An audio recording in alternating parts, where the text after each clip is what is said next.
بسم اللہ الرحمن الرحیم۔ پیارے دوستو السلام علیکم۔ غزوہ احد میں دو صحابیوں کی عجیب دعائیں۔ حضرت عبداللہ بن حجش رضی اللہ تعالی عنہ غزوہ احد کی بے مثال شہداء کی صف میں شامل ہیں۔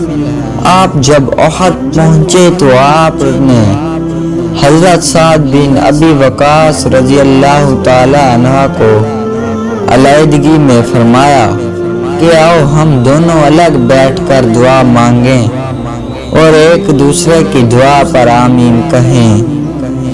حضرت سعد رضی اللہ تعالی عنہ فرماتے ہیں کہ ہم دونوں ایک الگ گوشہ میں جا کر بیٹھ گئے اور سب سے پہلے میں نے دعا مانگی اور عبداللہ بن حجش آمین کہتے ہیں۔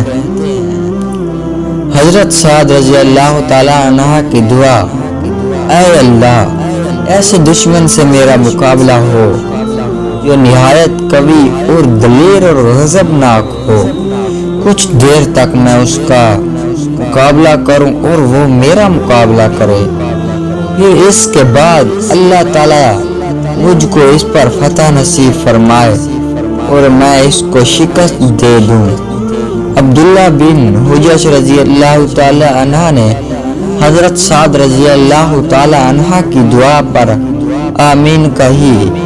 پھر حضرت عبداللہ بن حجش رضی اللہ تعالی عنہ نے دعا مانگی کہ اے اللہ، آج میرا ایسے دشمن سے مقابلہ ہو جو بہت ہی قوی ہو، طاقتور ہو،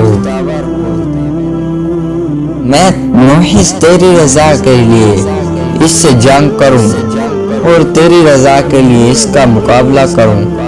آخر وہ زور آور سخت کافر مجھ پر غالب آ جائے اور مجھ کو قتل کر ڈالے، نہ صرف قتل کر ڈالے بلکہ میرا پیٹ چاک کرے، میرا کان ناک کاٹ ڈالے۔ اے اللہ، پھر میں اسی حالت میں تجھ سے ملوں کہ میرے ناک کان کٹے ہوئے ہوں، تو میری اس حالت کو دیکھ کر مجھ سے سوال کرے، اے عبداللہ، یہ تیرے ناک اور کان کہاں گئے ہیں؟ تو میں اس حالت میں عرض کروں، یا اللہ، یہ تیرے پیغمبر کی راہ میں ناک کان کٹے ہیں، تو اس وقت فرما دے کہ صداقت تو نے سچ کہا ہے۔ سعد رضی اللہ تعالی عنہ نے ان کی دعا پر آمین کہی اور ساتھ ہی یہ فرمایا کہ عبداللہ کی دعا مجھ سے کہیں بہتر ہے۔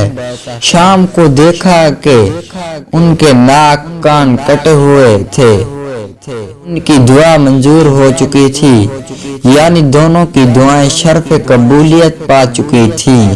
جزاک اللہ۔